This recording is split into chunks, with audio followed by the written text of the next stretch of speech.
Well, it's fantastic. It means that people in Scotland worry about the same things as people in England. We're not so different, despite what Mr. Salmon seems to think. He seems to spend all his time driving a wedge between Scotland and England. I think there's no difference at all. We've been together for 300 years. It's been the interests of Scotland and in England. We've punched them on our weight because of it. You know, we've got a good currency. What's there not to like about that? And I think that's the most important lesson of this, that people in Scotland are worried about mass immigration. Of course they are. You know, they don't want to change the nature of their country or indeed, you know, have the value of their jobs reduced, you know, their wages reduced by wage compression because of too much competition from abroad.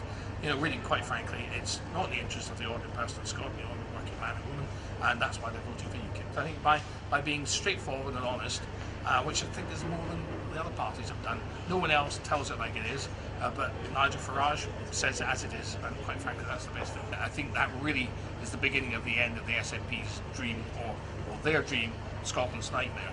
And I think, quite frankly, people have got to go to the idea that Salmon hasn't a clue what he's going to be doing. He's going to be having the Panamanian ruble, the bawbee, the button, or whatever he's going to be having as a currency. Simply, that's not good enough. In the meantime, while the Scottish politicians are bumping their gums with people from the European Union to decide whether or not Scotland's going to be a member of the European Union, you know, what's Scottish business going to be doing in the meantime? What's going to happen to Scottish jobs? That's what ordinary people in the Easter House Estate are worried about.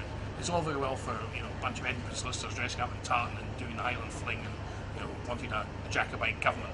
But quite frankly, it doesn't work for the ordinary people of Scotland. Those are the people we will be representing.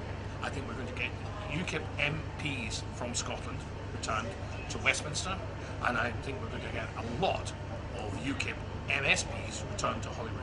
Quite frankly, all we want to do is limit the number of people coming to this country. Not because we don't like immigrants. Some of the best people in the world are immigrants. I was an immigrant to London for many years, and many Scots go all over the world immigrating here, there and everywhere.